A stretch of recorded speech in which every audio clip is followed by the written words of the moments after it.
Peace and welcome to the culture here on the Black Star Network. I'm your host, Farajii. Thank you so much for tuning in and being a part of the conversation. Folks, we got a lot to talk about. First and foremost, let's talk about how some students in the state of Alabama have decided, said enough is enough. They walked out on a Black History program because it wasn't really talking about Black history. We'll break it down and also give you and ask the question, should students protest what's going on around the teaching of Black history? We'll have that conversation with you. Also at 3:30, we're going to be checking in with the sports national sports columnist from Forbes.com to give us the latest about a number of sports topics, from everything from LeBron James to two Black quarterbacks in the Super Bowl, and what does it really mean? Later on, I check in with my culture crew. Very excited. We got Rashad and Corinna Denise that's going to be joining us as we talk about some other cultural topics about such as Black folks and religion, how the Catholic Church has decided to put out some pamphlets around to show more diversity. But I might have a problem with that. We got that and a whole lot more. So stay with us. It's all happening on today's edition of Culture right here on the Black Star Network. Let's go.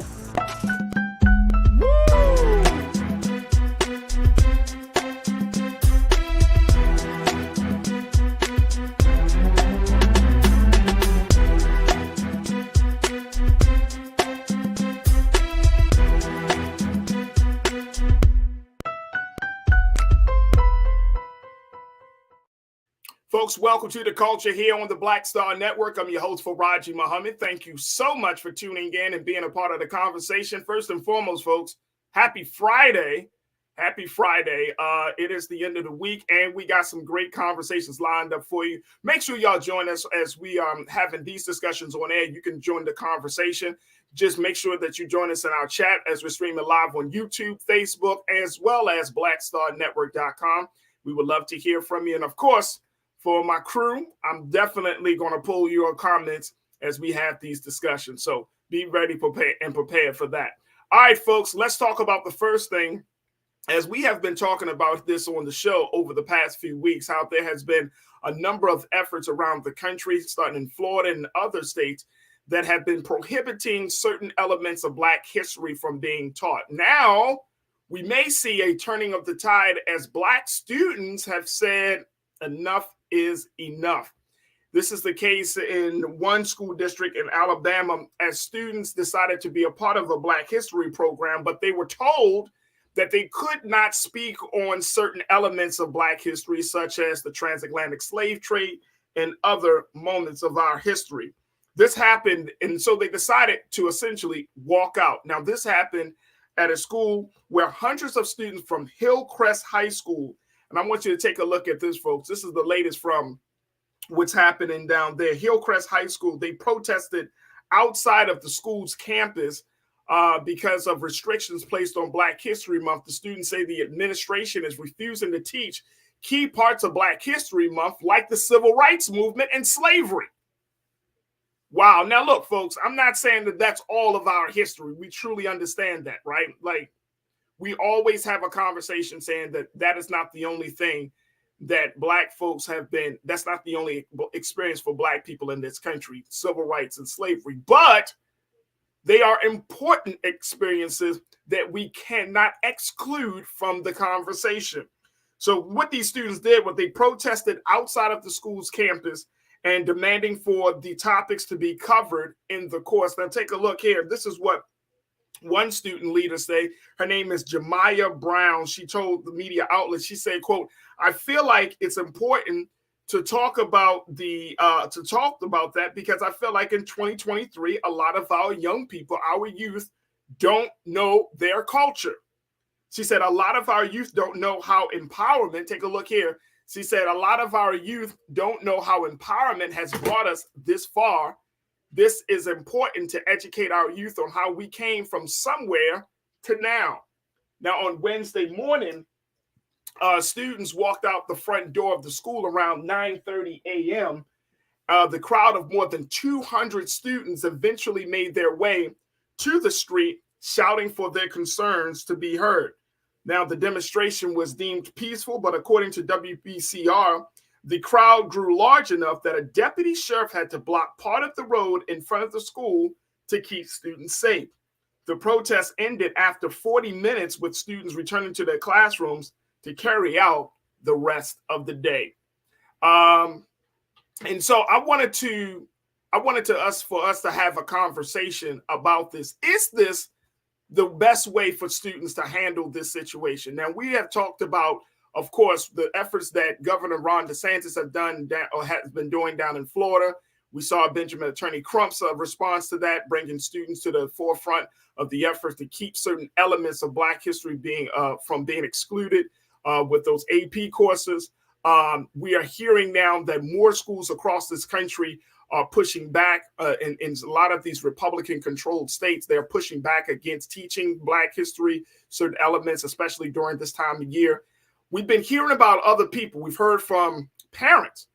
We haven't talked about this story in much depth, folks, but there are, and I'm going to pull up where in one state, parents are given, basically they are empowered to say whether they want their child to learn Black history or not in some schools. So we hear from politicians, we've heard from parents, we've heard from some staff and student and community and school leaders, but now we're hearing from students, and I'm speaking of Black students who are saying enough is enough. Would you support your son, your daughter, your niece, your nephew, if they said, mom, dad, auntie, uncle, grandma, granddad, hey, they're not teaching the full element of Black history, I walked out? Folks, I want to hear what your take is on this subject and make sure that you post your comment in the chat section or as we're streaming live on Facebook, YouTube, and of course, Black Star Network. But would you support students walking out of school, missing a day, possibly getting into some sort of trouble or suffering some consequences because the school may not want to teach them the full history or the larger history of the Black experience, especially during Black History Month? I want to hear what you got to say, so let's jump right in. All right, let's just work it out right here. Real Brooklyn checking it in, starting us off this afternoon. Real Brooklyn, good to hear from you, bro. You say, simply put, Black history is American history. If you don't know Black history, then you don't know American history. American history without Black history is American mythology. Yes, I'm with you, Real Brooklyn. I'm with you. And you know what? I truly believe that folks who are stopping or trying to fight history, they understand this. They know this, but they, in their warped mind, Real Brooklyn, you don't know it and I know it. They are afraid. They are afraid of empowering this generation because this generation is a very fearless generation. And I thought the generation that I came from, we were pretty fearless. But this generation is fearless and in very unpredictable, unconditional type of way, where they're like, you know what? Race does matter. This is a problem, and this is how I'm going to handle it. And guess what? You're not going to say anything. You're not going to object to it. So this is a different spirit that we're seeing coming from young people today. And also, folks, just want to let you know, of course, that we have made that big announcement a few weeks ago. We are absolutely streaming on Amazon News right now as well. So make sure that you tell your family and friends that they can tune in today as well. But let's go back to the comments from you as my culture crew. And Real Brooklyn, I appreciate you for making that explicitly clear. Black history is American history. Facts. Shalinda, my sister, you say, hey, fam, many young people have no idea about our history. I say yes. Right. I'm with you, Shalinda. I say yes. I've actually supported students who walked out. Look, what's the point? And I know there are some people, and if you feel strong about on the other side, say, no, that's not right. Students should not walk out. They should handle this differently. Please, by all means, let's share your thoughts around that, right? Because I understand it. But I've been a part of student protests. And guess what? I applaud students who decide to make that move. You know, personally, I applaud it. Because what's the point of education, right? If your education is not worth fighting for, then what are we teaching students? Okay, so let me go back to that question. If your education is not worth fighting for, then what are you teaching them then? Just to quote, repeat, memorize, and then say it back to you again? You got to have a very real education that empowers. All right, let's go to this one. Let's go to Tiana. Tiana, you checked in. You said the slave trade needs to be taught. It's American history. We didn't come over on a day cruise. Facts. How can you forget that? How can you eliminate the transatlantic slave trade from during the teaching of Black history, hell, American history? How can that be done? How can you really say with a straight face that this country, for example, wasn't in the possession of Native Americans and then you had colonizers and other colonial individuals who came, who took over the land, decimated the Native American population in the process, and then stole a people from their homeland with the help of other groups of people to bring them here so that way they can be used as slaves and as tools to build up the country that we now call home. How is that not a part of the conversation? All right, look, we got to take a quick pause. When we come forward, more of your thoughts as we continue the conversation. What's your take on students protesting, Black students protesting at one high school because they are being told that certain elements of Black history will not be taught, will not be discussed, and the students said enough is enough. Do you agree with the students walking out of their school in protest? Share with me your thoughts, and as we come forward, we'll continue the conversation. Stay with me. It's The Culture right here on the Black Star Network.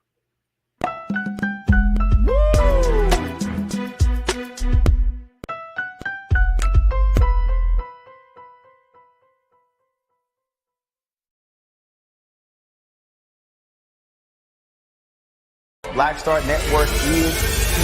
Oh, no punch! I'm real revolutionary right now. Thank you for being the voice of Black America. All momentum we have now, we have to keep this going. The video looks phenomenal. See, there's a difference between Black Star Network and Black-owned media and something like CNN. You can't be Black-owned media and be scared. It's time to be smart. Bring your eyeballs home. You dig? When you talk about blackness and what happens in Black culture, we're about covering these things that matter to us, speaking to our issues and concerns. This is a genuine people-powered movement. There's a lot of stuff that we're not getting. You get it, and you spread the word. We wish to plead our own cause. Too long have others spoken for us. We cannot tell our own story if we can't pay for it. This is about covering us. Invest in Black-owned media. Your dollars matter. We don't have to keep asking them to cover our stuff. So please support us in what we do, folks. We want to hit 2,000 people, $50 this month, raise $100,000. We're behind 100,000, so we want to hit that. Y'all money makes this possible. Checks and money orders go to P.O. Box 57196, Washington, D.C. 20037-0196. The Cash App is $RM Unfiltered. PayPal is R Martin Unfiltered. Venmo is RM Unfiltered. Zelle is Roland at RolandSMartin.com.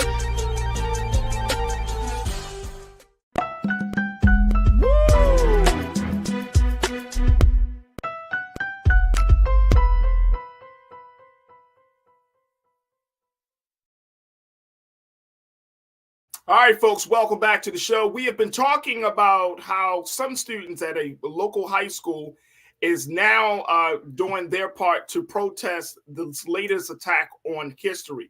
This is a set of high schoolers from Hillcrest High School, folks. They are now pushing back on this idea that they can't learn the true history about Black folks in this country. And guess who's leading the charge? Black students. So I'm asking the question because we talked about what the political leaders are doing. We're talking about what parents have said about this situation. But now we get to hear from the mouths of babes themselves when they say enough is enough. We need to learn our history. A lot of young people don't know their history. And they're speaking of other Black young people who don't know their history. And it's important to be taught in schools. What's the purpose of school if you can't be taught history?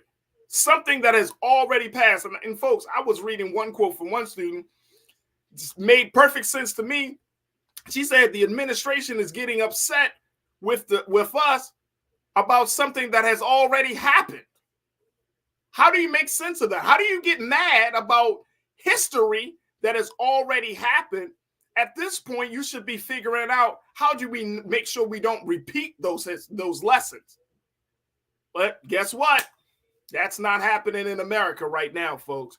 So students have decided to take matters into their own hands and walk out. Would you support this? Do you agree with this method to get folks' attention? Folks, make sure you post your comments in the chat as we're streaming live from Facebook, YouTube, Black Star Network, and of course, you can check us out on Amazon News now.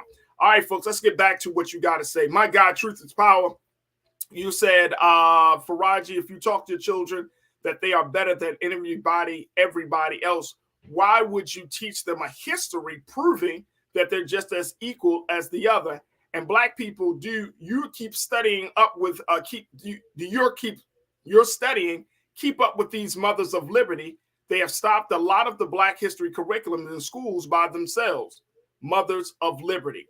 So a couple of points that you bring up in there, Truth is Power. You talked about this idea that why would you teach your children that they're equal to other people? Well, and I guess that gets to the root of white supremacy, right? That you teach your children that you're better, that, you know what, the Black kid is there because of a special program or special opportunity, that you're still innately better, that you're still much smarter. Even though that child may actually believe otherwise, because we're not in the classroom. So we don't know if that white child is actually answering all the questions or they comprehend the information, right? Versus that Black child. But a Black child now is being burdened to process all of these things, right? In a very crazy way. And I think that's the point, Truth is Power, that you're making, which is an excellent point.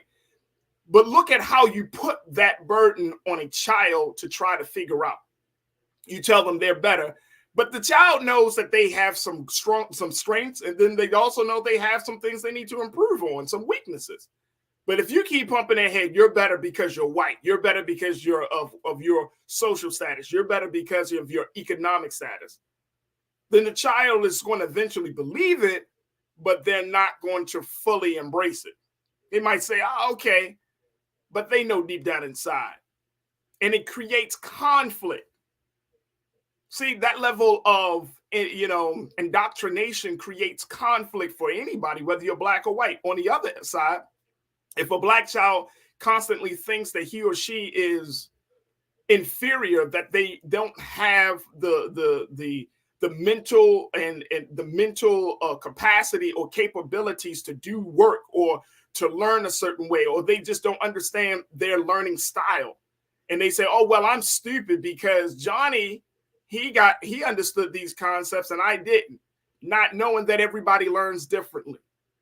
That Johnny might be strong in that subject, but you might be stronger in a different subject. A lot to put on a child. All right, let me go back to what you got to say, crew.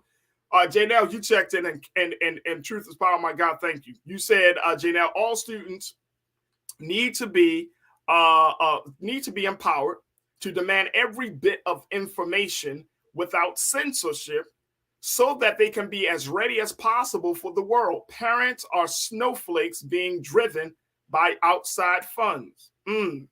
Parents are snowflakes being driven by outside funds, Janelle. That's a harsh criticism, but you might be too right there. Too right for a Friday. You're right. And that's the part about this whole process. It's like we are shooting ourselves in the foot when we don't teach our students, our young people, true history. Because guess what, folks? There's this little thing called, what is that called? Time. Where they are going to actually grow up to be adults. And if they are messed up in the head from their childhood, they become messed up adults. And as they get older, what's that other thing that affects us? Oh, time. We get older. So then we have to rely on a future that don't know what's going on or who they are. Can you imagine? That's a domino effect. You're like, if you destroy the mind of a child, if you lie to a child, if you don't provide opportunities for a child to feel empowered, then guess what? You are essentially shooting your own self in the foot because you're not going to be around. We're not all going to be around for a long time. And they are the ones that's supposed to carry on the work. They're supposed to be the ones that carry on the burdens, and they are the ones that's supposed to walk into the sunset when our time has come. So what future are we ensuring that? Do you truly believe that Black people are not going to be in the future? Y'all, you're watching too much of the Jetsons. Yeah, you don't think Black people are going to exist in the future. What? Please. Our future is already written in the stars. But the future of this country is still being determined. The jury is still out. So we can play these games now, but the implications, the consequences going forward are too much for us to truly handle. Let me go back to what folks are saying. All right, I appreciate you, Janelle. Thank you for bringing that point up. Karen, my sister, you say, look, I agree with the students protesting. They are expected to deny who they are and their ancestry. Students from non-Black races are not told to deny their ancestry, and their ancestry is celebrated. Right. So here might be the other thing, Karen, that I don't know that folks may be considering. It's like the old principle of telling a child that they can't do something, right? So you tell your child, the baby, the child in your family, that they can't grab a cookie. Now their desire for the cookie becomes even greater because now you told them not to, right? It's a natural human thing. You tell us we can't do something, and now we become emboldened. It's like, no, I am going to do this because nobody can tell me what to do. Okay, so now if you tell Black children that they can't learn about their history, they can't learn about who they are, they can't know where they're from, then what do you think that that's going to do? Now, a few of them might capitulate. So a few of them might say, okay. But I think a lot of them will say, well, why don't you don't do that for other students in the class. So what is it about my history that you don't want me to know in this present day moment? And then now you are starting to really feed the desire to learn, because why? You're telling them that you can't learn this history is bad. Now you're forcing the student to think critically, and they're going to feel more compelled to dig deeper into what is it about my history that is such a threat, is such a problem for this administration. No one else's history gets scrutinized like mine, but my history does. What is it? And now they're searching, not just looking to learn, but now they're searching to find some power that they can gain from learning their history. Look, I think it's going to backfire. I think it's going to backfire on a lot of people in a big, big way. And folks won't know how to handle it. Do you know what happened? And think about this, folks, very quickly as we wrap this part of the conversation. Do you remember the time when you were first exposed to something very deep and very conscious, that how it opened you up? It might be something very small. Like you realized that Santa Claus wasn't real, right? And how that opened you up. And now as a grown adult, you look back and you're like, man, I really believe that. I really believe that the Easter Bunny was real, or I really believe this, or I really believe that. But when your mind is exposed to some level of truth, some level of knowledge, and your eyes are open, you feel like a totally different human being. And you feel so empowered. And more importantly, you feel like you have more substance to you. You feel like a greater sense of purpose. What do you think you're doing for these Black children? Yes, like I said, some may capitulate. Some may say, oh, okay, we can't learn it. But those around them say, no, we are going to learn this. And I know why they don't want us to learn. You're shooting yourselves in the foot. Not only will that, I see that happening with Black students, that could also happen with white students. Because white students can ask the question, why don't they want you to learn your history? I know mine. So why can't you? The Asian students, why don't they want to talk about Black history the same way they talk about Asian American history? Or why the Latino student? Now you creating a desire in other students to learn about Black history, which is fine, which is good. but it may be in opposition to your original intent. See, we're living in that type of moment in this country where you thinking you going down one road, you thinking you blocking somebody, but the truth always comes out. You can't stop light from emerging from darkness. You can't. You can't block the sun. So we're in this space, in this country, in this culture where we try to stop stuff from happening. Folks, it's happening. It's happening. And the more you fight it, look how, real quick, the more you fight it, you look like a person trying to fight the rays of the sun. You look foolish. You look silly. You look like a person who will never win the match. Look, I got to take a quick pause. When we come forward, let's switch gears. Thank y'all so much for checking in and being a part of that conversation. We're going to be checking in with my brother Terrence Moore, who is a national sports columnist with Forbes.com, talking about all things sports on Super Bowl weekend. Stay with us. It's The Culture here on the Black Star Network.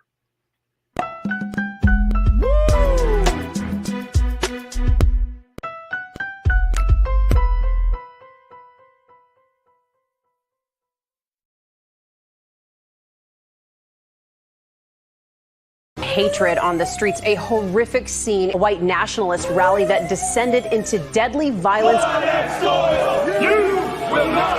White people are losing their damn minds. An angry pro-Trump mob storms the U.S. Capitol. We're about to see the rise of what I call white minority resistance. We have seen white folks in this country who simply cannot tolerate black folks voting. I think what we're seeing is the inevitable result of violent denial. This is part of American history. Every time that people of color have made progress, whether real or symbolic, there has been what Carol Anderson at Emory University calls white rage as a backlash. This is the rise of the Proud Boys and the Boogaloo Boys. America, there's going to be more of this. Here's all the Proud Boys, guys. This country is getting increasingly racist in its behaviors and its attitudes because of the fear of white people. The fear that they're taking our jobs, they're taking our resources, they're taking our women. This is white fear.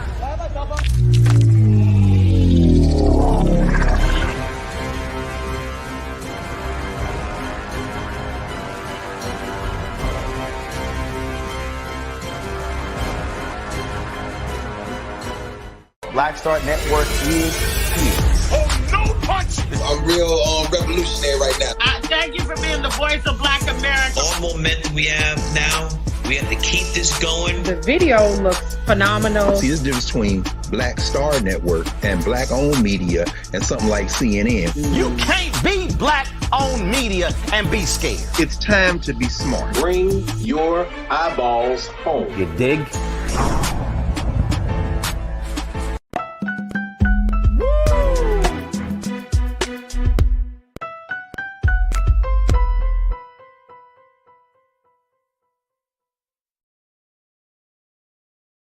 All right, folks, welcome back to the show. Welcome back to the show. I'm very excited because we got so much to talk about for this next segment, which is the segment of covering sports. It is Super Bowl weekend. It is an historic weekend for the NFL as two black quarterbacks match up, go head to head. And this, it's hard to figure out who you want to win. You want to see them both come out on top, but actually both of these brothers, Jalen Hurts, the quarterback for the Philadelphia Eagles, and Patrick Mahomes, the quarterback for the Kansas City Chiefs, they have already won. They have already won. We know there's going to be a winner and a loser in this game, but in pushing the conversation about race and football to the next level, and talking about black excellence, talking about the stigma of the black quarterback, they have blown those conversations apart. Look at those brothers, man. Hailing from Texas, they are greatness. Young black men who are the faces of the NFL. This is who we're expected to see just throw down on Sunday. And again, folks, it doesn't matter who wins, they already are winners to me. But I wanted to talk to my brother Terrence Moore to get us some more insight from him to understand the dynamics of this whole conversation and so much more, because just as much as these brothers are winning, We already saw earlier this week, LeBron James has come out and top and being now crowned as the all-time scorer, surpassing the great Kareem Abdul-Jabbar, who passed the ball, slashed the baton on to him for continuing that great, breaking that record and continuing that legacy and so much more. So we want to welcome to the airways of Black Star Network here on The Culture, Terrence Moore from Forbes.com. Terrence, thank you for checking in, bro. Thank you. Glad to be here. Absolutely, absolutely. All right, Terrence, you've been covering sports. You've been doing this for a long time, but this is different. This is two young black quarterbacks. These aren't veteran quarterbacks. These are brothers who are really, I would still say, we could say that they're at their prime because they're at the Super Bowl, but I think we might still get another 2 or 3 appearances from these brothers before it's all said and done and at the Super Bowl level. What do you make of it? I mean, there's no doubt about that. I mean, you take Patrick Mahomes. I love Patrick Mahomes. Man, I think about this. Yeah, I mean, how can you not like him? For so many reasons, but just from a football standpoint, longevity. And let this sink in. He's already won his second MVP in 6 years. I mean, that's absolutely phenomenal. So he's got a long way to go. Third time in the Super Bowl in 4 years. He's already won one of them. So, Jalen Hurts still got a ways to go. But as far as if you just project greatness that's on the horizon, it's Patrick Mahomes for sure. He's and there are a couple of things that when I see him, but then I see who's around him. I see how the life that he lives. He's married. He has a family. He seems very stable. He's of course he has his mom and his dad, his family on that side. Then he has his football family of the Kansas City Chiefs. It seems like he is really the recipient of all of these ingredients, Brother Terrence, of everything that you're supposed to do, right? He's not out there. He's not flashy type of guy. I mean, he has, of course, his $1 million endorsements with various companies, but he's just one of these guys. But you don't hear from him too much, right? He's not as quote unquote vocal as probably some of the other players in the league, but there is something that you still find, and there is some groundedness to him that I really like. We got the Brother Terrence. Impressive things I've ever seen at a Super Bowl. Can you hear me okay? Yeah, well, I got you. Had a bad feed here because I'm in Arizona, so with the desert, who knows what's going on with all the weird things in the atmosphere. But anyway, I've covered more than 30 Super Bowls, and I was there, needless to say, when he won the Super Bowl. I had his first time out. And what I found so amazing was after that game, he gets up there before the media, and it was like a natural. It was almost like he had done this for 1,000 years. And you can say a lot of that, as you just pointed out, is his upbringing, but most of it is him. He is just that dude. This guy that's just totally natural. Just like the other day at the press conference, he was answering questions, and he was being funny. He was being serious. It was just like he just made for this moment. When you see him, it's like a natural fit. He's not trying to be anybody except for Patrick Mahomes. Right. Now, there are some people that have been having this conversation about black quarterbacks, Brother Terrence. One of the big conversation is they haven't, like in certain media outlets, they talked about Jalen, they talk about Patrick, they talk about a couple of them, but they haven't included Cam Newton.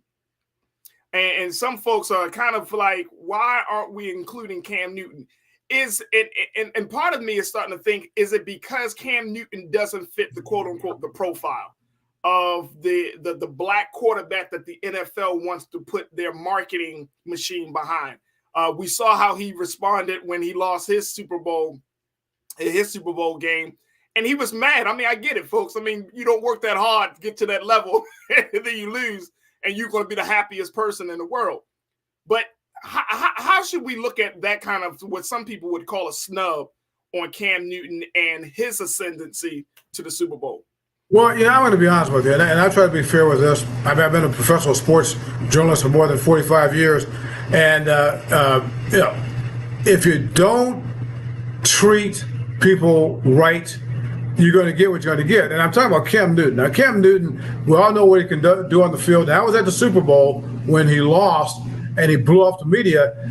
You just can't do that. And if you do that, you should expect the consequences. And, and that's why, they'll go back to a guy like a Patrick Mahomes. Not saying everybody's got to be that way, but again, Cam basically, and I'm from Atlanta. That's why I work in Atlanta, so I'm familiar with the story, following since high school. If he was a little bit more congenial, then a lot of things that has happened to him and that's not happened to him, as you just say, on the negative, wouldn't have happened. And so I would say that a lot of that has to do with just the attitude he had with the media and with people in general, and it kind of caught up to him. Not only during his career, but we see it after his career. Like you say, he should be getting a lot more pub and publicity and credit for what he did, which was phenomenal in many respects, not only in the NFL, but certainly at Auburn and at college. But a lot of what his attitude was back then and throughout the National Football League hurt him even now in his post-career. Wow. So how do you have conversations like that? Because now we're seeing this more and more, that players, they have, exquisite talent, right, when it comes on the field. But then their off-field persona or their media relationship, it doesn't quite add up to the brilliance and the excellence that they show on the field. Like how do you prepare, particularly black athletes? How do you prepare them for that? Well, and that's a very deep question. And I'm going to give you an example. For the few of us who are in the business, and particularly and few of us who have been veterans like me, what I've done through the years, I've tried to help people and just pull them aside unofficially. It's not part of my job description, but I'll give you a classic example. Back in 2001, I'm very close with Andrew Young. And of course, people listening know who Andrew Young is. Dr. King's right-hand man back in the old days, former mayor of Atlanta, the second black mayor in history of Atlanta, former UN ambassador. And Andrew Young also was on the board of directors of the Atlanta Falcons. So back in 2001, it was at a training camp, and it was after one of the sessions, and Andrew Young calls me onto the field and says, "Hey, we need to go talk to number 7. Number 7 being a guy by the name of Michael Vick." We sat there for 45 minutes to an hour telling Michael the do's and don'ts of how to handle his life, off the field and handling the media and those type of things and what have you. And Andrew Young even said that you need to go to his church, pointing to me. And so we communicated that way. And of course, as time went on, a lot of things, not most of the things that Andrew and I talked to him about, just went here and went here. Okay. And to his credit, though, as Michael Vick grew older past the dogfighting thing, as we all know, he looked back on his life and it was like, I wish I would have. And I'm not taking credit for this. I'm not saying he should have listened to me or Andy or what have you, but he knew at that moment after his career that had he paid attention to some of the things that people that were out there trying to help him along the way, things would.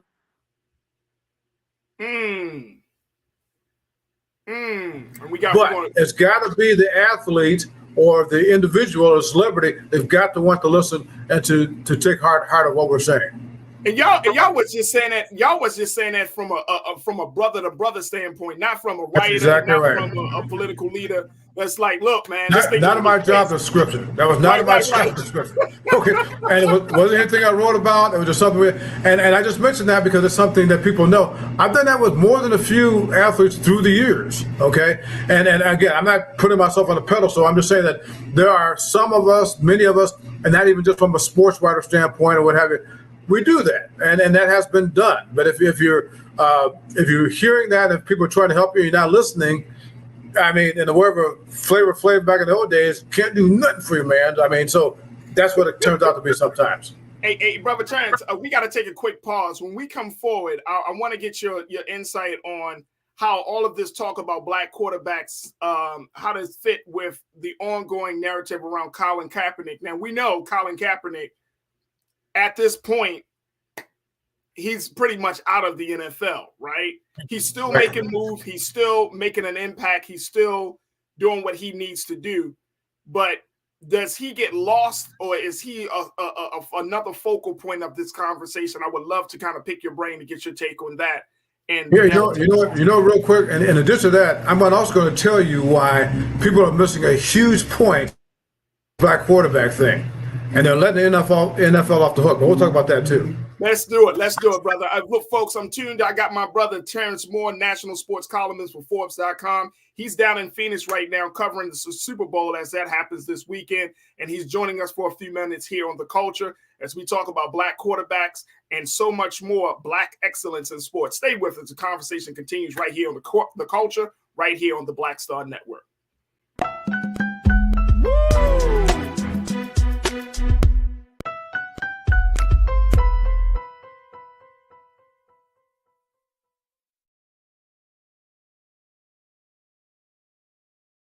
I'm Deborah Owens, America's Wealth Coach, and my new show, Get Wealthy, focuses on the things that your financial advisor and bank isn't telling you, but you absolutely need to know.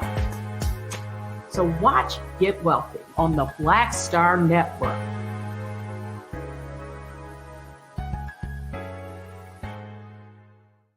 Black Star Network is here. Oh, no punch! I'm real revolutionary right now. Thank you for being the voice of Black America. All momentum we have now, we have to keep this going. The video looks phenomenal. See, there's a difference between Black Star Network and black-owned media and something like CNN. You can't be black-owned media and be scared. It's time to be smart. Bring your eyeballs home. You dig?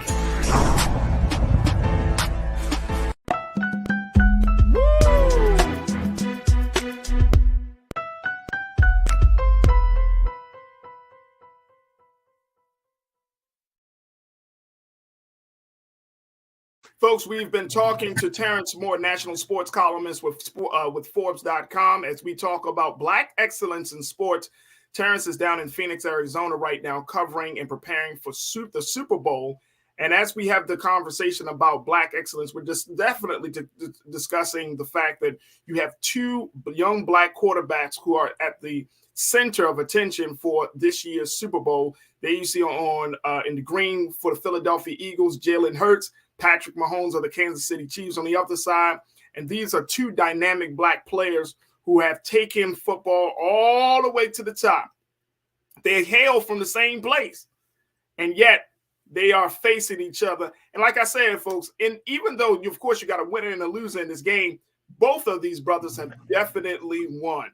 Let's get back to my man, Terrence Moore from Forbes.com. Hey, brother Terrence, so let's talk about Colin Kaepernick, right?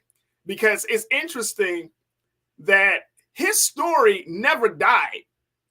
Like, I mean, it's just every year since he took that great stand, it's a conversation about Kaepernick is popping up somewhere. And it's, as one who studies media, I'm a student of the game.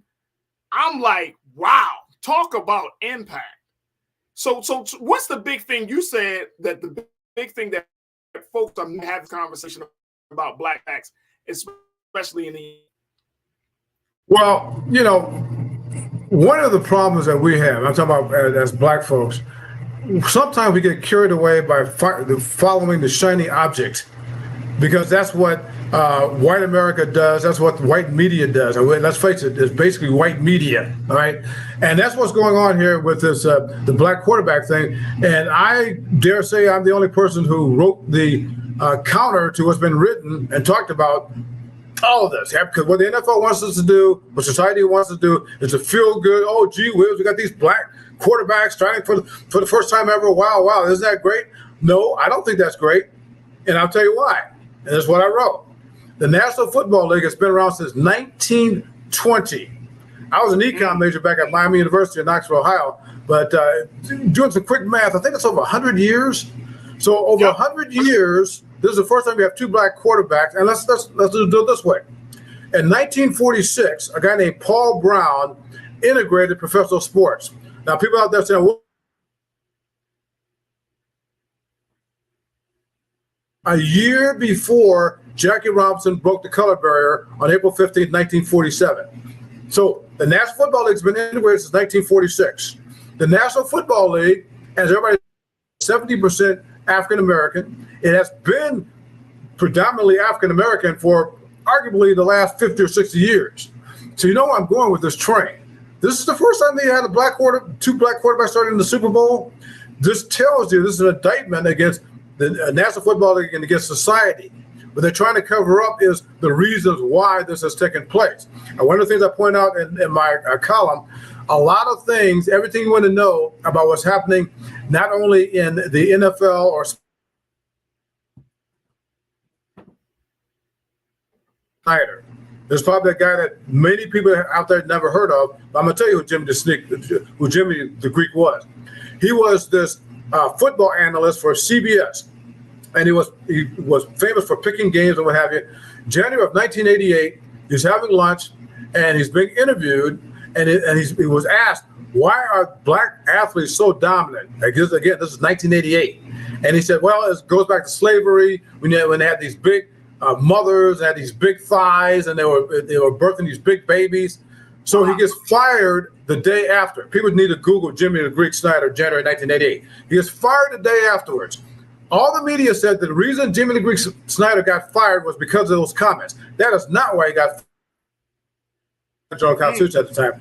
He got fired because of the rest of the interview, which he was saying the truth from the way a lot of whites think, and definitely a lot of people in control in the National Football League and sports and society. He was asked further. They asked him, said, so Jimmy, why aren't there any black executives in the NFL or black coaches at the time? And his response was very short, but very telling. He said, because if we give those jobs to the blacks, there wouldn't be anything left for whites to do. Here's my point, in a long-winded way. I'll sum it up this way. All of these situations in sports and society where you have a lack of blacks, we get it wrong. Certainly black people, a lot of white folks get it. Okay, it's not because they don't think that we can't do it. They know we can, and they don't want that because they know that once we start doing it, that they're not going to be able to do it because they have more confidence in us than we have in ourselves sometimes. They knew that once these black quarterbacks start getting into the game and start getting a chance, that what has happened now was going to happen. And again, everything goes back to money. The 10 highest paid players in the National Football League right now, what position? Quarterback. Has always been that way, okay? The first 5 are whites. Okay, the final 5 are, well, actually, Patrick Mahomes is number 4, but five of the 10 quarterbacks are black and white, and then that mix. But what I'm saying is, the big picture is, that's the story right here, is that once Doug Williams broke the color barrier and became the first black starting quarterback in the National Football in the Super Bowl history, and I was there too, back in January 1988, that was the worst nightmare of the NFL, of sports and society, because that was a direct line from that to what we're seeing right here. And contrary to what they're trying to make us to believe, they don't like this.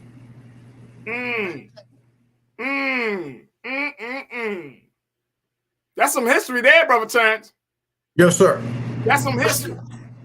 And you know, I appreciate you for saying that. And I'm definitely going to take a look at Jimmy the Greek's interview, because, I mean, I think there's that ongoing fear. There's that sentiment that still exists today, right? Talking about the athleticism, the intelligence, all of that. Exactly. Right? From player to coaching, all of that. And we're still seeing that. Like, I just saw that Brian Flores, who filed a lawsuit, he's now, you know, I think the defensive coordinator of oh man, what's the new team that he plays for now? Oh man, you cut out just a little bit there. I was just trying to see. Brian Flores is the defensive coordinator for a new team, Minnesota Vikings. That's right, the Vikings. Vikings. Right. And so it's like there's the thing is like there's some level of progress, but then at the same time we get pushed back. So we get 2 black quarterbacks in the Super Bowl this year, but it may be another 10 years before we see this again. And that's my concern, that we might not see this ever again.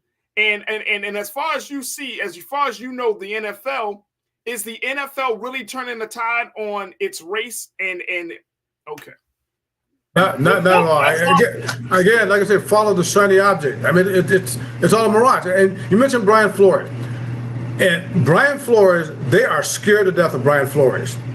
And I just pray that Brian Flores stays Brian Flores. And what I mean by this is the National Football League made a record $18 billion with a B last year. They're the most powerful entity on the face of the earth, except for maybe the U.S. government, and maybe even then. Okay, dang. They've got a lot of power. And what the National Football League has, okay, we saw with the big thing with the concussion settlement that they had a few years ago with all these players, where they gave them $1 billion to go away. They haven't totally gone away, but they're still there. $1 billion for the National Football League under their seat cushions, okay? Brian Flores, for those who don't know, Brian Flores was the head coach of the Miami Dolphins and got discriminated against. He got fired for no reason except that he was, in their minds, being an uppity you-know-what. And so he files this lawsuit against the National Football League for the discrimination, and it went beyond him. We had some other coaches join the lawsuit. Should be way more than have joined, but that's a whole nother discussion. And so what the NFL has been doing ever since Brian Flores filed this lawsuit behind the scenes is trying to get him to settle. How about this much? How much this? How about that? And every single time Brian Flores says, no, I'm going to see this through. If Brian Flores sticks to his guns, this could be, if not the most explosive, certainly one of the most explosive things ever happened to the National Football League, because they do not want this thing to get to the point where people have to start testifying on what they know and that sort of thing. I mean, that would be very, very costly to the National Football League. So they're trying to pay him off. So far, Brian Flores has resisted. And that's what we got to hope that happens. That's the only way that you can see this changing a little bit. Outside of that, we're just going to be dealing with window dressing. And a lot of this stuff we're seeing is just window dressing. Wow. Hey, Brother Terrence, we got a couple of moments left. I want to get your take on this. Do you think that Black people should support the NFL? I mean, you said that the league is 70%, 80% Black. We know the players. We understand the stand with Colin Kaepernick. Should we just totally say, you know what, the NFL is, we're done with you? Well, I mean, first of all, it's a moot point. We're going to support the NFL, right? But Black folks are going to support. I live in Atlanta, Georgia, and you know they've got the highest percentage of Black fans of any team in the National Football League. Trying to tell some Black folks in Atlanta not to follow the Falcons. I mean, you must be wrong. That is not going to happen, all right? So, but having said that, should it happen? I don't even think it should happen. I think the only way that you solve these things, you got to stay engaged. Because, and I'll tell you this real quick. You have me laughing. You're talking about the Jetsons in the last segment, okay? And a lot of time, art kind of projects, society. And people may know that a lot of things in The Simpsons, people talk about projects the future. The other day, and for those who don't know, the Jetsons are a cartoon back during my day. So in the early 60s, I was watching the Jetsons the other day, and they were showing a football game that they were playing at the time. Remember, the Jetsons are in the future, and they were robots. All the robots were white. All of the announcers were white. Everybody in the stands, they were white. Okay, and I looked this up on the internet. This episode was 1963. In other words, these were white folks projecting the way they want the National Football League to be. Okay, wow. It hasn't been that way, obviously. But again, if you have that perspective, you understand things like that, then I think we will have a tendency to stay away from the shiny object, okay, and start looking at the symptoms and start looking at the problem. Wow, there it is. Hey, Terrence, I thank you so much, brother, for your time. I know you're doing a hard work out in Arizona right now, and we would love to have you come back, brother, and share your thoughts on other issues, because we got to talk about like LeBron James and how big of the moment was that. I'm a huge LeBron fan.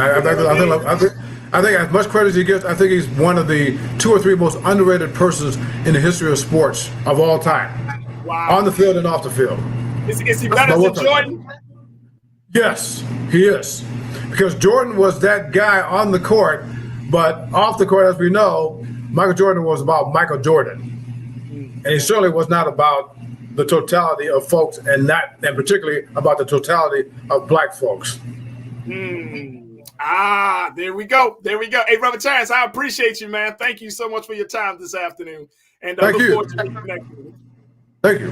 Absolutely. Folks, we got to take a quick pause. When we come forward, let's get into another conversation about the Catholic Church and how they're trying to do something to encourage diversity. I'm going to share with you the details of their latest project. We're going to have our culture crew members, Corinna Denise and Rashad Staten, joining us, and a whole lot more. So stay with us. That conversation is coming up next here on The Culture on the Black Star Network.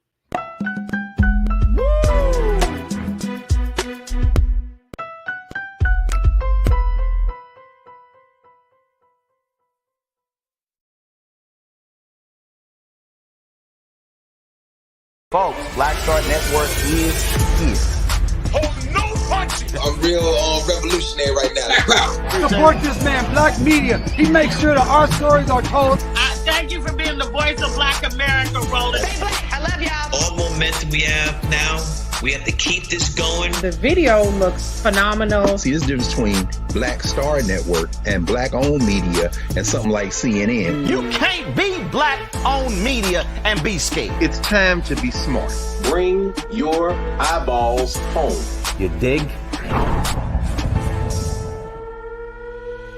Pull up a chair. Take your seat. The Black Tape with me, Dr. Greg Carr, here on the Black Star Network. Every week, we'll take a deeper dive into the world we're living in. Join the conversation only on the Black Star Network. Hi, I'm Dr. Jackie Hood Martin, and I have a question for you. Ever feel as if your life is teetering and the weight and pressure of the world is consistently on your shoulders? Well, let me tell you, living a balanced life isn't easy. Join me each Tuesday on Black Star Network for A Balanced Life with Dr. Jackie. We're all impacted by the culture, whether we know it or not. From politics to music and entertainment, it's a huge part of our lives, and we're going to talk about it every day right here on The Culture with me, Farajii Muhammad, only on the Black Star Network. I'm Deborah Owens, America's Wealth Coach, and my new show, Get Wealthy, focuses on the things that your financial advisor and bank isn't telling you, but you absolutely need to know. So watch Get Wealthy on the Black Star Network.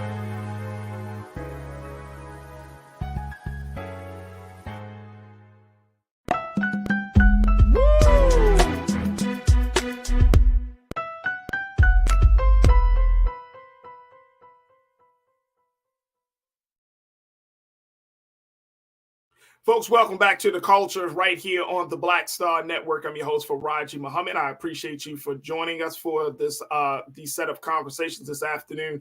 First and foremost, folks, make sure y'all do your due diligence. If you've been enjoying The Culture for the first hour and have enjoyed the conversations we've been having, make sure y'all check us out on our website at blackstarnetwork.com. Your support means everything to us. And so you can check us out, get all the latest news and information, some dope content, as we are just traveling all across the country with Brother Roland and the work that he's doing and covering the conversations that a lot of media aren't covering. That's the beauty of Black Star Networks. We're there when other folks aren't. So make sure you go to our website, blackstarnetwork.com. Show your support, financial support. You can show your support by sharing the content. And most importantly, subscribe to all of our platforms on YouTube, on Facebook, on Instagram, and make sure you keep folks coming and let folks know that Black media is here and we're here to stay.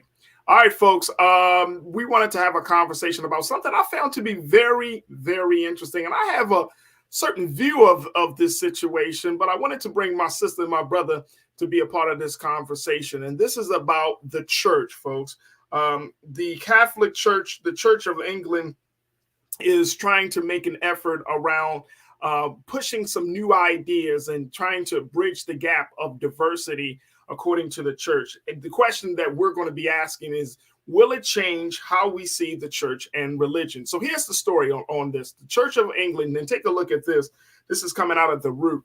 They're using a Black Mary and Jesus posters to help promote racial healing. I want y'all to listen to me now. This is the Catholic Bishops' Conference of England and Wales. They hope a new series of posters will encourage, quote, reflection on how we are all made in the image of God. Look at that. A Black Mary, Black Jesus. All right. Now, here's the part of the story, folks, and I want to share this with you. The Church of England, they're making this effort to get into the fight for racial justice at least one Sunday a year. Now, since 1995, they have recognized Racial Justice Sunday in honor of Stephen Lawrence, who was a Black teenager who was murdered in South London in 1993. The Church of England sees the day as a time to, quote, reflect on the importance of racial justice, to give thanks for the gifts and beauty of human diversity, and to commit to end racism and acts of discrimination. Now, for this year's event, which was held on February the 5th, the Catholic Bishops' Conference of England and Wales commissioned a series of posters that depict Jesus and Mary as Black, as Asian, and Middle Eastern, in an effort to reflect the rich diversity of the church community and encourage reflection on how we are all made in the image of God. Parishes can now download a PDF of the poster of their choice and the accompanying prayer. This is very, very interesting. I want to bring in Corinna and Rashad in for this as we have this conversation and asking the question: does this help the church? Will it make things even more difficult? And will it change how we see the church and religion? First and foremost, Rashad, I wanted, before we jump in, big shout out to you, because I know you just celebrated like an anniversary of running the nonprofit organization that you running. So I just wanted to say that on air. My brother Rashad, he been doing work since he was in like high school, y'all. Appreciate that, brother. I've known him for a long time. So congratulations on your 1-year anniversary. But Rashad, what's your take of this, bro? With the church efforts and trying to be more inclusive, right? Having these Black and this post of Black Mary, Black Jesus, but you can get them in all colors, apparently. All colors. Pick your hue. Pick your avatar. Yeah. Pick a color. I would say this, yo. I would say what I always say. In this space of time that we in, especially for our people in our community, we got to be intentional in recognizing, some wins as progress. I think their efforts in itself is standing as it's not. This is not one. Since they started this initiative in honor of a young brother that was slain in their respective country, and now that it's being 2023, it shows that it's rooted in some good intention, right? And in the world now where intersectionality, representation, imagery means the most to others in all of our identities, for them to take the efforts of creating an imagery that has your own selection of, I want to say, familiarity and identity to, the higher being of Immaculate and baby Jesus to be depicted as Black. I mean, about time. Particularly one, as you dig deeper into our historical context and you go deep into the caves and unearth things, you see that we have always been depicted in the darkest hue. So for the Catholic Church to take this and be more inclusive and to do that, I think it's a great stride. We can always say that there's much more to be done, but one step towards humanity is a step in itself. So I just acknowledge that as one. And you can see that there's some internal infrastructures that's being made. But I just like the idea, if they're now adapting and making Band-Aids to be different colors or hues to reflect the people that might be watching, now religion and spirituality aligned to that as well. Wait, Rashad, did you wait? But hold on, bro. Hold on. Did you just? You gotta make it make sense. Band-Aids, baby Band-Aids Jesus. to the picture of Jesus and his mother, the great Mother Mary. Like brother, they could put Band-Aids. Hey, they could change Jesus' color. Hey, I'm waiting on Santa Claus next. So I mean, he coming. I mean, he actually is already Black in a lot of people. I've seen it in Target. So at this point, he's already, like, seriously, I've seen a big Black. So you see this? You see the tears of progress we making? Right. Corinna, what's your take on this? Is this a step toward progress? I honestly have a lot of mixed feelings about it, Farajii. To Rashad's point, I appreciate the effort and them, acknowledging the diversity, but I hope that the truth will come out, right? This is like a whole nother conversation. Like, we've always been depicted this way. Are they going to debunk that this is not something that is new, that they're trying to include us now? Hair like wool, feet like bronze. Right, you know, right. So I'm kind of just have mixed feelings. I wonder what their end goal is. I hope the intention is good, but at the end of the day, I hope that they don't frame this as they're just trying to be inclusive and now suddenly they're depicting, the baby Jesus and Mary as melanated people. Because, if we look in the Bible, which we can consider to be a historical book, a lot of people are described melanated in the Bible.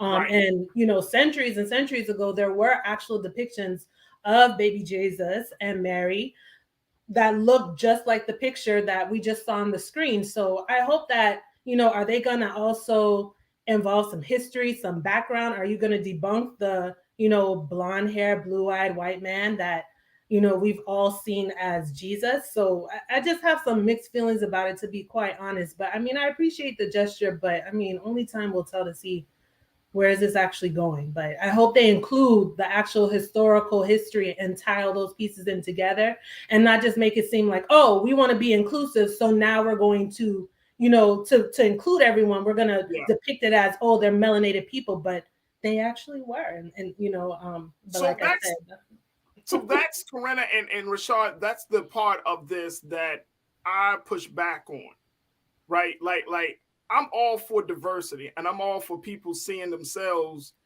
in theology, in the theology of any religion, whether it's Christianity or Islam or Judaism. I'm all for that.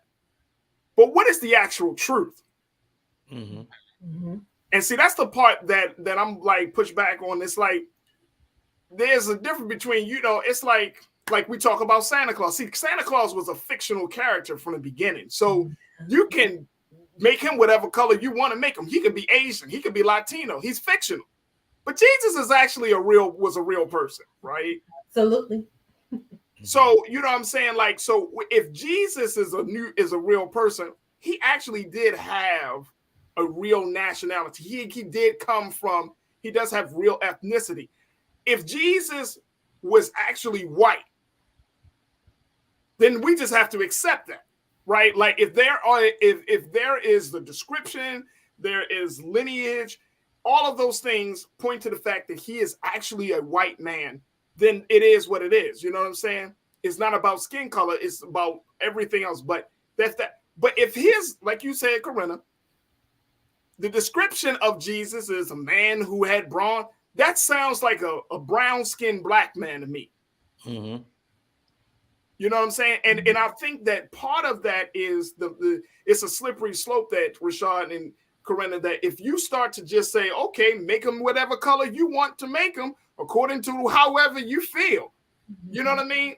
Like then you're not teaching people, you're not sharing the truth with people. For example, and I'm saying this with a very sincere space. How does the LGBTQ community see themselves in that theology? You see what I'm saying? How do you, if you're going down that road, like, oh, okay, just make him whatever color he is. Well, what is his preference? What was his lifestyle? That's the part. Now you're starting getting that slippery slope. Or, if you come from a high social economic status, make Jesus a rich man. To your point, Farajii, I just want to add on to mentioning like the LGBTQ community. I think that group has always existed. I think from the beginning of our existence, it's just that, times have changed where we have become more accepting and, people don't have to necessarily conceal and hide anymore. But, I certainly don't think that was anything new, especially back in those days, right? But yeah, I think to your point, that is a good question. Like if we're going to start, making people appear like any way we want them to be, and not consider the historical aspect, then everyone's going to be raising these questions like, well, how does this relate to me? Can I see myself in that? What was his lifestyle, like you said? So, I think it's a little bit of a slippery slope. Like it can get convoluted very easily if they're not adding that historical background and truth to the matter, I think. Absolutely. Yeah. Look, I got to take a quick pause. When we come forward, we're going to continue the conversation talking about the Catholic Church efforts to diversify and showing baby Jesus, mother, and his mother, Mother Mary, in different hues. How do you feel about that, folks? Do you think that it will push people away from religion in the church, or will bring folks closer? I want to hear from you, my online culture crew. Make sure you post your comments in the chat as we're streaming live on YouTube, Facebook, Black Star Network, and Amazon News. And stay with us. The conversation continues right here on The Culture on the Black Star Network.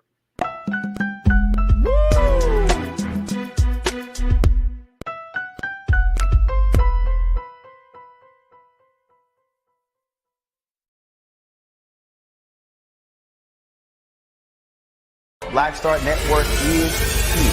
Oh, no punch! I'm real revolutionary right now.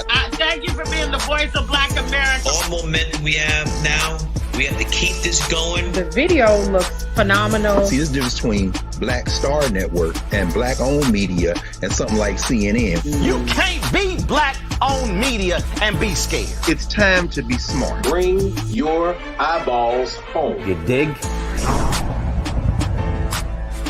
When you talk about blackness and what happens in Black culture, we're about covering these things that matter to us, speaking to our issues and concerns. This is a genuine people-powered movement. There's a lot of stuff that we're not getting. You get it, and you spread the word. We wish to plead our own cause. Too long have others spoken for us. We cannot tell our own story if we can't pay for it. This is about covering us. Invest in Black-owned media. Your dollars matter. We don't have to keep asking them to cover our stuff. So please support us in what we do, folks. We want to hit 2,000 people, $50 this month, raise $100,000. We're behind 100,000, so we want to hit that. Y'all money makes this possible.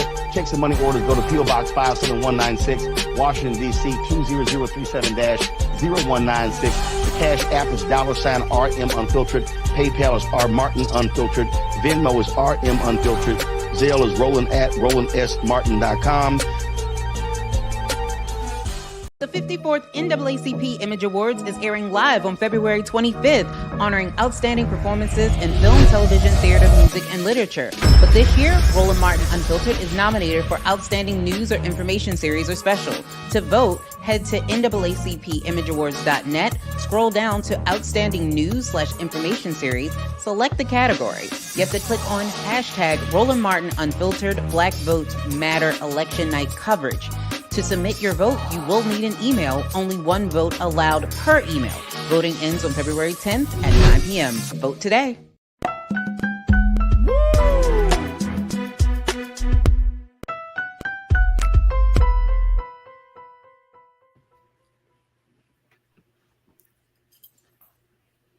All right, folks, welcome back to the show. We've been talking about the latest efforts by the Catholic Church to diversify its theology, as they have introduced a series of posters showing the mother of Jesus, Mary, and baby Jesus in different colors. Now, this one, of course, is showing Mother Mary and baby Jesus as being Black. But the church has also offered up and said that folks can download a PDF of their of these pictures and of them being Black, Asian, Latino, whatever color suits you best, as part of an effort for Racial Justice Sunday, which was celebrated on February the 5th.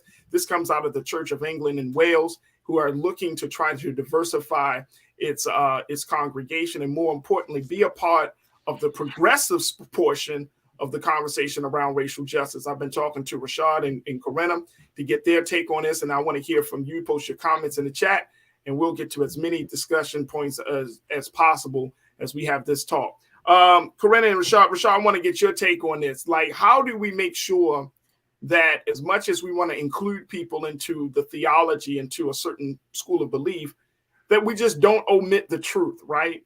You know, don't just completely throw it out the window. And we go so far on the other extreme that we want to be inclusive, but then it's like, what is actually the truth? Because there's still a lot of people who don't know what the true history of Jesus, what he looked like, where he from, even though the Bible clearly said, my sister Karen said, you know, it describes it in the book of Enoch. Yep, it talks about it.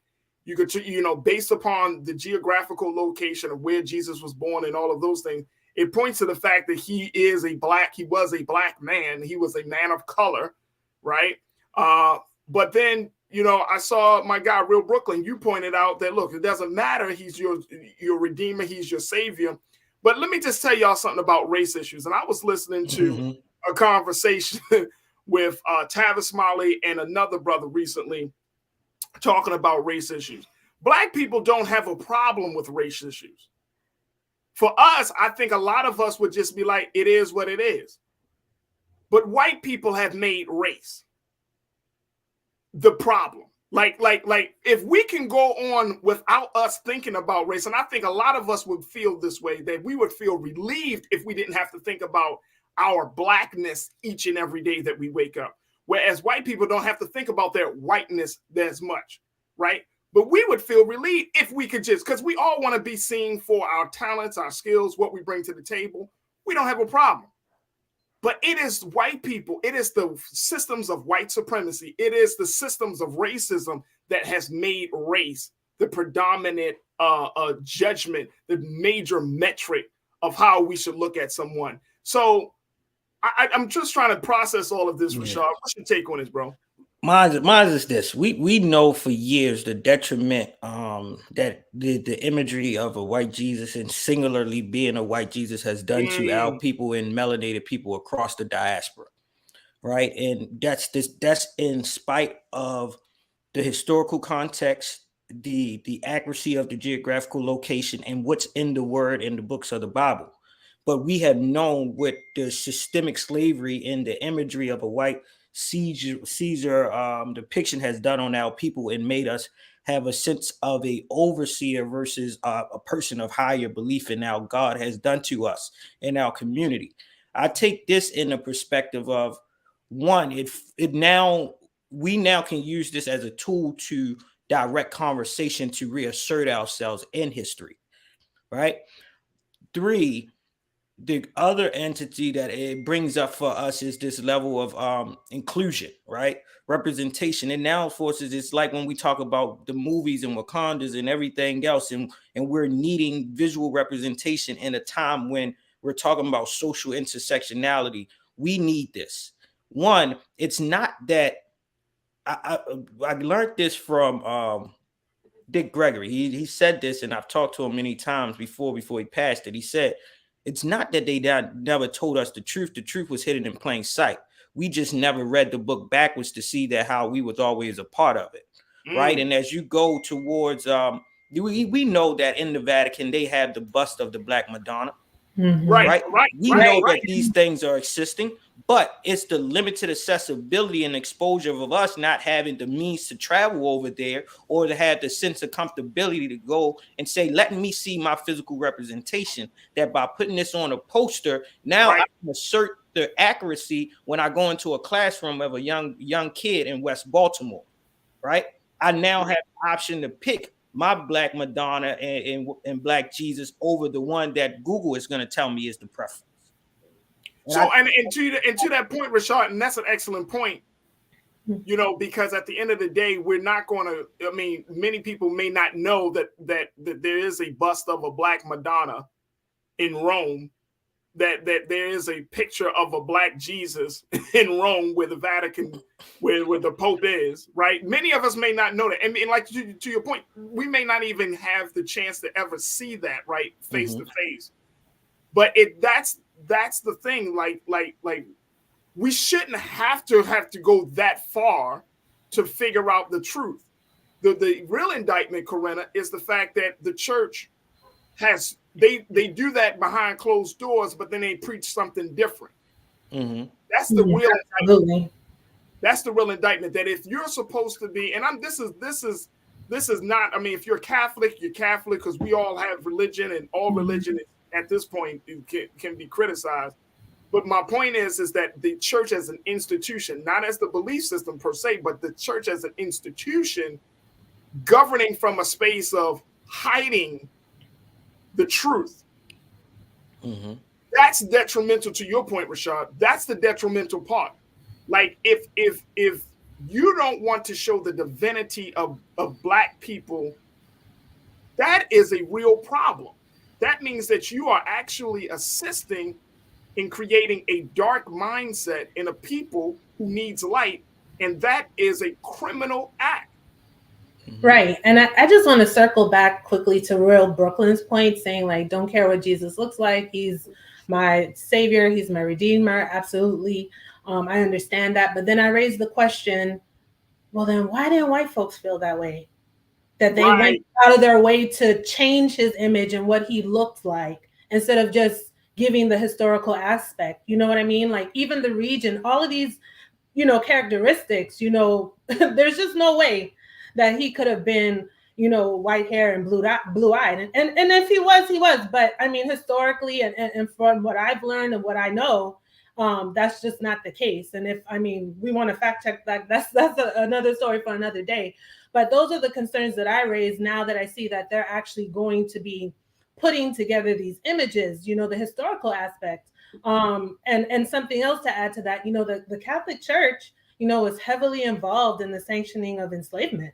I don't know how many people know that part of history. So there's so many pieces that kind of tie in together. So my concern is that they're putting up these images, but are we going to talk history? Because we already see that, there's a deep problem with that we want to continue to conceal, what has actually happened over civilization over time. And we're kind of just changing it, in our favor, or how we want the stories to be told. So it's just a matter of not necessarily like, oh, we're Black and we have to have Black Jesus, but what is so wrong with telling the truth with historically, this is what it is. So that's just my only pushback there. That's a major pushback. And I think back to Rashad's point, like, what is wrong with telling the truth? And look at what has happened as a result of lying, that people see more divinity in white people than they see in themselves. And I'm speaking of Black folks, right? You break Black people down. We come from the transatlantic enslavement period, that experience. Then you tell us that the person that we need to be praying to looks like our oppressor, our slave master. You see the person that's enslaved you, but then you also see the person now that is supposed to be held in high regard, respected, and revered in the Godhead. Psychologically, that can mess you up, man. Absolutely. That doesn't fit. So the person that I should look at as my enemy is also the person that's going to save me from my tragedy. I mean, it just doesn't fit. And people wonder, well, why Black people are so messed up in the head? Because it's by design. If you taught that Black folks that there is divinity in Black people, if we were taught that early on, and that was one of the things that were removed from us as we cross these waters, is that there is no Black God. There's no God that cares about you. You are a bastard people. You don't have no connection to, all of that was just broken down. We were just completely broken down in that journey. Then by the time you get to these shores and you telling us to praise, hey, the only person that's going to save you from your enslavement is the one that oppressed you. How are we supposed to handle that? Hey, brother, I say give us another 570 years on top of the 30 that we just got from them creating this initiative of racial justice in 93 to 30 years later, they painting Black, Asian, and Latino X Madonna and child. I think, with 600 years of global suppression and racism, right? And the minister speaks of that, right? With 600 years, everyone always talks about 400, but what's the 200 years of unwritten history when they were actually politicking it and figuring it out? We got 570 more years to figure it out. So our great-great-grandchildren may be able to, decades or years down the line, they may be able to rewrite the history that we know is underneath the Vaticans and all those other great monumental and historical places across the country. It's up to us to unearth our history. And we take this to reaffirm ourselves what the hints of truth that they have given us. It's not that it's not doesn't exist. It's literally in plain sight. Absolutely. And they have given us the tool to speak on this and use it to re-empower ourselves, because we never lost our power. We just got to assert it in the right direction. And I think having someone that looks like you would do something psychologically for you to feel as a whole person and valuable. So I take it, it took us and our artists to recreate our spiritual figures and beings in the light. Now we can acknowledge and at least say that the Catholic Church has somehow, some way, even if it's a small step, it's a step that they should have corrected 570 years ago. But look, we can take this ourselves to chase the equilibrium.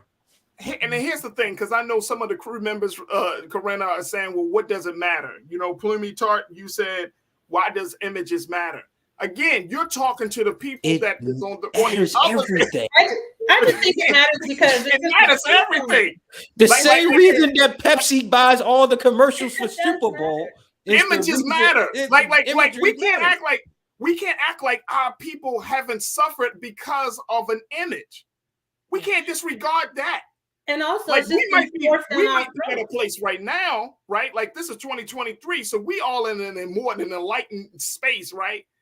But think about back in 1950, 1980, 2000, where people really died thinking that whiteness would equate it to God or divinity versus understanding and seeing their blackness as being God and divinity. Like, think about that. Like all of our people who suffered psychologically as a result of that situation. Images matter. I'm sorry, y'all. But Farajii, why are we so quick to push back and say, well, what does it matter, right? But there's no pushback on, well, why did they change the imagery in the first place? So that's kind of where I struggle. You know what I'm saying? And it's just now like they're putting whoever's face on there to be inclusive. Okay, I understand that. But it's important for us to just know history. So that's just my pushback. Are we going to start telling the truth about things? And I think it's something we should be proud of. Like, it's something that was forced upon us for us to believe. And I think we should be raising questions and have more pushback. Why would they make such an effort to change the story, to change history? We see that even now, present day, that's what's happening. So at the end of the day, what's the Catholic Church end goal here?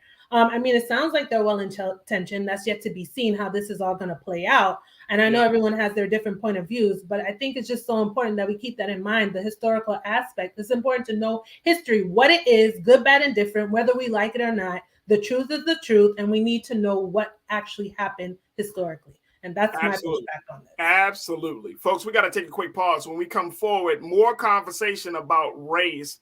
As one of our leading Black men, Idris Elba, had come out in a recent interview and said he's not a Black actor. I'm going to share with you the details and the context in which he said that statement. Stay with us. That conversation is up next here on The Culture on the Black Star Network.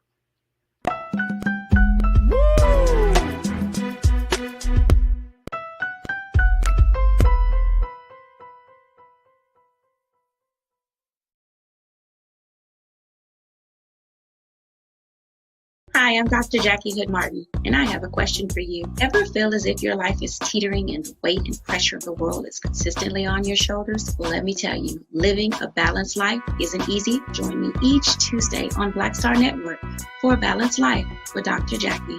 We'll laugh together, cry together, pull ourselves together, and cheer each other on. So join me for new shows each Tuesday on Black Star Network, A Balanced Life with Dr. Jackie.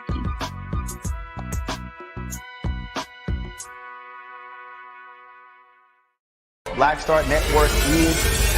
Oh, no punch! I'm real revolutionary right now. Thank you for being the voice of Black America. All momentum we have now, we have to keep this going. The video looks phenomenal. See, there's a difference between Black Star Network and Black-owned media and something like CNN. You can't be Black-owned media and be scared. It's time to be smart. Bring your eyeballs home. You dig? The 54th NAACP Image Awards is airing live on February 25th, honoring outstanding performances in film, television, theater, music, and literature. But this year, Roland Martin Unfiltered is nominated for Outstanding News or Information Series or Special. To vote, head to NAACPImageAwards.net, scroll Scroll down to Outstanding News/Information Series, select the category. You have to click on hashtag Roland Martin Unfiltered Black Votes Matter Election Night Coverage. To submit your vote, you will need an email. Only one vote allowed per email. Voting ends on February 10th at 9 p.m. Vote today.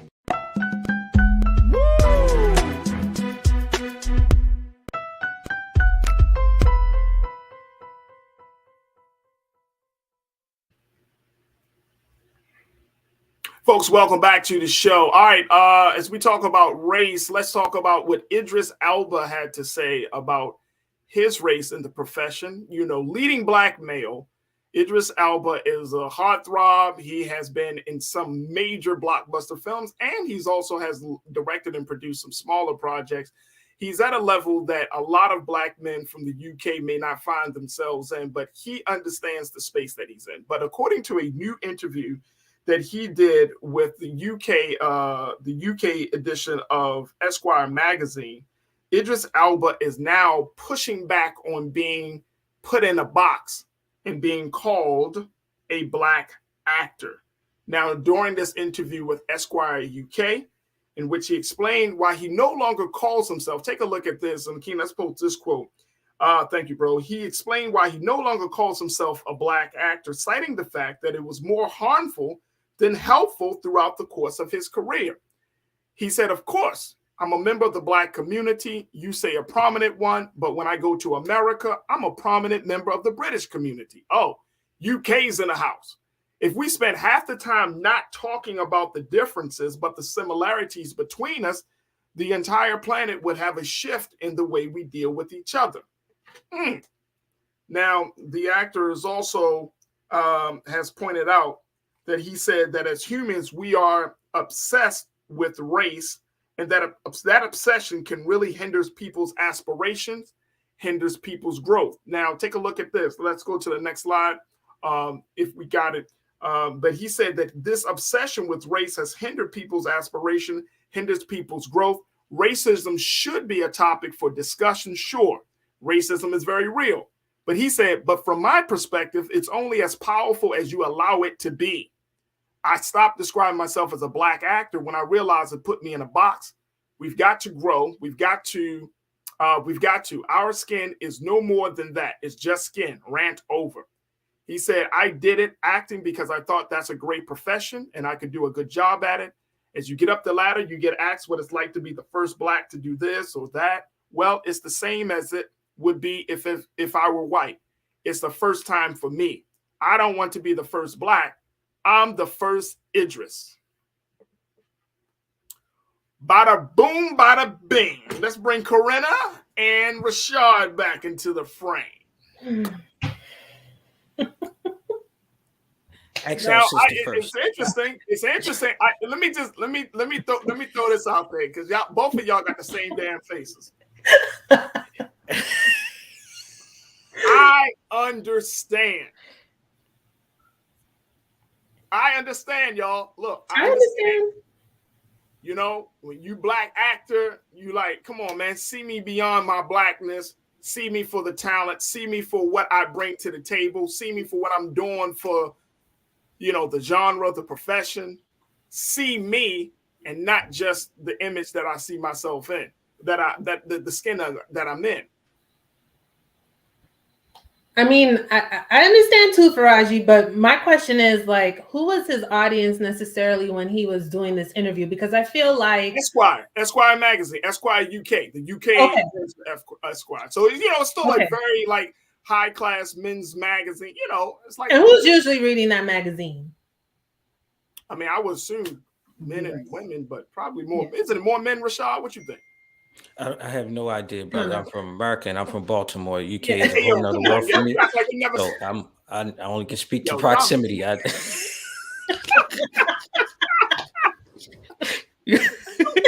know what I know, and I know I don't know that. So it's Esquire. I know what I don't know. Yes. Okay. Well, here's my only thing, right? I understand too, but the thing is like to his you know, he said something about, you know, we're obsessed with race. Like, well, who the hell is obsessed with race? The people who invented the shit are definitely obsessed with race. I don't know if we are per se, but it's like I'll frame it this way, and I'm gonna put it the nice way. People do messed up stuff and then expect stuff not to be messed up. So they created this construct that is race, and now we had to push back.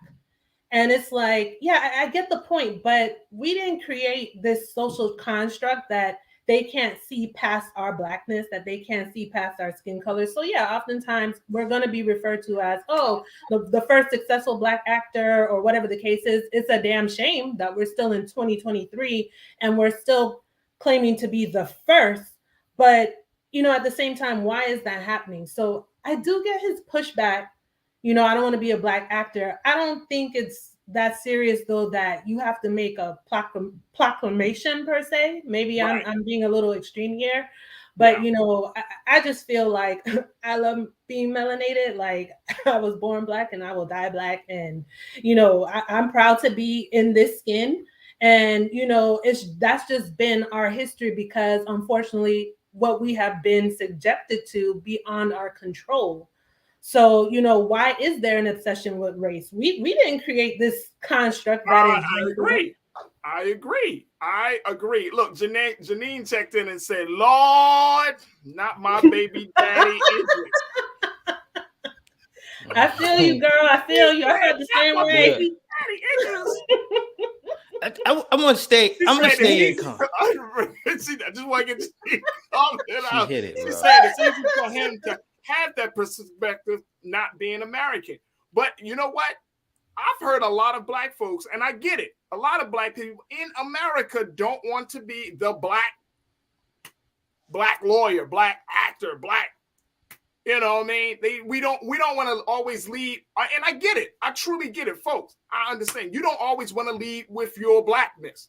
That's a part of who you are. That's who you are, right? But you just want to be seen for just what you do, for your skills and your talents and everything. And then Lori Parks, you brought it up.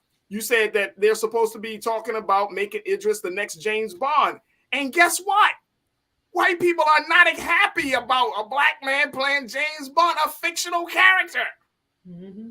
Isn't Reggae John, what's his name, Page from Bridgerton, up for that possibly too? And he's British, and he's he was in the first season of Bridgerton, right? That's I've heard and seen things that maybe he might be up for the part of James Bond too.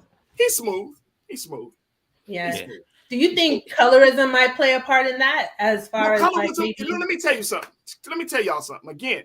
And then Rashad, I know you wanted to say something. Colorism plays a part in everything in this thing, man. Like we can't run away. We can't wish it away. We can't act like, well, I'm going to operate as if color doesn't exist, when the people and the systems around you are still operating that it does. You see what I'm saying? Now, we can have our own thought. We can live our life and say, no, I don't see race. I have this type of friends. I'm in these spaces. That's all well and good. But don't be so wrapped up in your own little bubble that you don't recognize that if the police pull you over as a Black man, they're going to treat you differently than they do a white man. You see what I'm saying? And you're like, well, I thought, because you're going to put yourself in a psychological conflict. That's what I'm saying. It's fine. You know what I mean? Like, I don't want to leave my Blackness either. But at the end of the day, I do know that I'm a Black man. That if somebody say he's the first Black man to do bop, bop, bop, bop, it's like, that's just unfortunate. But that's color. Race is a huge, huge factor in this country. Rashad, yes, sir. What's your take, bro? Two takes, and that's why I wanted to listen to y'all first. Reading from the excerpts that was shared, I understand this brother. One, I understand him in the space that he's affirming humanity over social constructs of race and ethnicity from what we perceive, right? And he's in another one, just who I am and how I practice being who I am every day. I read the language of it, and what I do in my methodology of civic engagement, youth engagement, and the work that I do in the nonprofit sector. He's coming from what we would consider a strength-based or aspirational lens. And what that does is it doesn't negate what the issue or the problem, and in this context, the problem is Blackness, right? And it being used as a tool to box him into a certain character. that will stifle his talent, right? Or his roles or accessibility. But what he's saying is the strength base is my talent is much greater than what you visually see of myself. Right. And then we got to accept our privilege of the network we're on and where we show up in context to where we're born. We're Americans. In context to those of in the British continent, it's a large population of melanated people. And I experienced this as I came back from Sierra Leone. I'm on the plane and we get off and we're coming back to the States. So we all going back, we're leaving Sierra Leone. And one of the young ladies says, she's jokingly, she said, oh, there's the Black Americans. And this young lady was what we assume is a melanated young lady. So she asked us jokingly, but seriously, who are you? And we knew exactly what she meant, right? And we're saying African American. And she says, well, can you attest to what land of Africa you're from? We don't know, right? So we asked her, who is she? She clearly says, and she lives in the UK. I'm Trinidadian, but my people and my lineage is from Sierra Leone, and I'm here. Those that are in the UK, they have a much stronger connectivity of their lineage and where their people was deported, kidnapped, and enslaved from, in context to our history that's being completely wiped away, right? So in his sense, he's attesting, I'm British, and I'm even understand my British privilege in context to when I'm in America. When I went to Sierra Leone, when you go to wherever we go out of this country, I'm not seen as a Black person. We're seen as American. My Black skin gave me more privilege than the Haitian brother that I was standing next to, and we look exactly the same. But because of my tongue, because of my dress, those folks knew there was a clear distinction. And I lived unknowingly in my American privilege and still with a contract that that's my brother because he looks just like me. And I think that's his assertiveness to it. I don't think the brother said anything and meant any harm.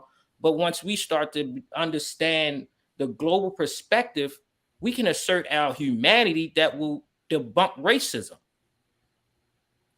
That's true. I love that point. I love that point. Thank you for sharing that, Rashad, because I think that drove home a couple of things for me. Corinna, what's your take? I agree with Shai. I certainly don't think he meant any harm. And like to just take it a step further, I mean, if I was having this conversation the other night, like, you know, we were so many other things before we were even Black. That's another social construct that was like set upon us. So I do see like the bigger picture that he wanted to exert, like it's about me and my talent. I just think that it's unfortunate that we're forced in those positions to make those points again, because we have to prove ourselves, because the powers that be per se are the ones who created this social construct that we were just forced to be a part of and forced to live in. So, you know, I don't think he meant any harm, but yeah, initially I was just kind of like, you know, here we go again. If I was more kind of like bothered by the fact that the statement even has to be made, just given the, you know, our history, the historical aspect, how we're perceived, how we have to fight for different opportunities, and how we're still, you know, trying to make strides, and we're still seeing the first or whatnot of people of our culture, of our heritage, like in these, you know, prominent roles and positions. And we all know that really shouldn't be the case. But I do get where Idris is coming from, but it's still kind of like, you know. Well, it hits a couple of things. One is, this is what John Boyega, y'all know who John Boyega is. He was a Woman King. He was in Star Wars. This was his response to let's post his tweet that he out there in response to it, because I think this is very interesting. And again, folks, what we're seeing from Idris Elba is a symptom, is an effect of a larger cause, right? The cause still being that white people have made race to be the prominent metric of goodness. That white supremacy has still made race as being the standard, right? But this is what John Boyega put out there. He said, quote, I think we should fixate on who is typecasting and putting actors in boxes because of this, not on making weird adjustments for them. He said, we continuously focus on what we have to do so they don't do this or that. Very worrying. We Black, and that's that.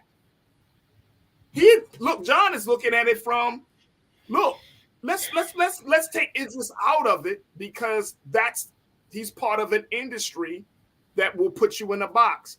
But let's look at the box makers. Exactly. Ding, ding. That's exactly. It. We're not blaming the box victimize the victim. Exactly. That's the whole point. Look at the box makers, man. The box makers are the ones who really we should be like, yo, why do you keep putting us in this? And I'm thinking about Franz Fanon, Rashad, where you putting us in this like double space of existence. Right? And get some level of economic or social upward mobility. And so we gotta like become like Play-Doh and reform ourselves and reshape ourselves to fit your needs. That's the box maker. They will put you in a state of confusion. The other thing is, I heard and read the story when he said, "I'm not black, I'm OJ." Okay. It's like that moment. That again, we're looking at the outgrowth. We're looking at the effect. But the real cause are the box makers who continuously put us in a space where we have to live this double existence. We're going to be the person deny some level of blackness or deny this, and then to accept that. And it's causing us to just Idris Elba. Would you cancel him? And very quickly, we got like 30 seconds or so. But would you cancel Idris, Rashad? No, sir. No. I never. Simple and plain. No, I'm not counseling the brother. Yeah, I love my people nonetheless, with a few exceptions, like maybe. You said a few exceptions.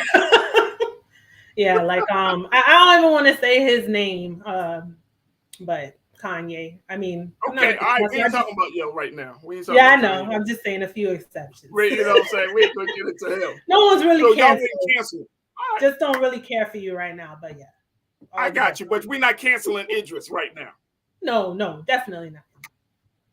Oh, all right, cool. Hey, let's keep doing the work of being of tearing down the box makers. I appreciate y'all for joining me today. Enjoy the conversations. Again, Rashad, congratulations on your anniversary. Continue to do the work that you're doing. And Corinna, I know that you are just lighting it up right now. You're working on getting your degrees. You're trying to get in all types of spaces, from a lawyer to being an educator. I can't deal with you right now, but congratulations one thing real quick, again. yeah. I am trying to increase that 2% of Black women that are attorneys in the United States of America. Only 5% of attorneys are Black, and only 2% are Black women. So I'm trying to study the system, understand it, so I can change it. So there it is. My folks right there, Corinna, Rashad. Thank y'all so much for joining me for these conversations, and most importantly, thank you for being so good for the culture. Have a happy Friday, y'all, and great weekend. You too. Happy holidays for the culture. Thanks, y'all. Fridays are holidays. I'm telling you, you better celebrate them. You better count them. It's true. Absolutely. Happy holidays, Rashad. All right, folks. That's going to do it for us. I want to thank all my team, Joel, Keenan. I want to thank my control room and everyone for making the show possible. I want to thank all of you, my online culture crew, for having the conversations and being a part of the discussion. I want to thank my very special guest, Mr. Terrence Moore from Forbes.com, for being a part of the conversation. Super Bowl weekend is upon us. So, folks, that's totally up to you whether you want to see this historic Super Bowl. But I'm going to watch. I'm going to be honest with y'all. I'm going to watch. I'm going to watch Patrick Mahomes and Jalen Hurts go out for it. But, again, they are both winners in my book. But, folks, I thank y'all so much for tuning in. All week we've had some dynamic conversations, some fantastic guests. And so if you've been enjoying it as much as I've been enjoying having these conversations, make sure you go over to our website, blackstarnetwork.com. Show your support, financial support, sharing the content, and so much more. Subscribe, download the app on all of your devices, and most importantly, continue to support us, the great work that we're doing here, because guess what? Every dollar, every cent, every view, every look, every share, every retweet matters in making this Black media digital platform successful. So again, check us out at blackstarnetwork.com. Also follow us on social media on IG and on Twitter at Black Star Network, and follows yours truly, me, Farajii Muhammad, on social media. You can find me on IG at The Real Farajii and on Twitter at Farajii as well. Stay tuned. In a little bit, up next, we're going to be checking in with Big Brother Roland Martin for RMU. Make sure y'all check him out on in the next hour or so. And then also make sure that you vote for him. If you haven't voted for RMU for their outstanding election night coverage, make sure you do that. That way, Black Star Network can get a big win in getting an NAACP Image Award. So you can go to their website, you can check out the commercial and see how you can vote. I've already voted. Tell your friends and family to vote. Share it out among your personal networks, because we want to make sure that RMU gets its just due. All right, there it is right there. As always, never be afraid to challenge what's wrong. Stand for what's right while being yourself in the process. God willing, we'll talk on Monday for another exciting edition of The Culture right here on the Black Star Network. Have a safe and peaceful weekend, and we'll look forward to reconnecting with you on Monday. Thank you so much for tuning in. Peace.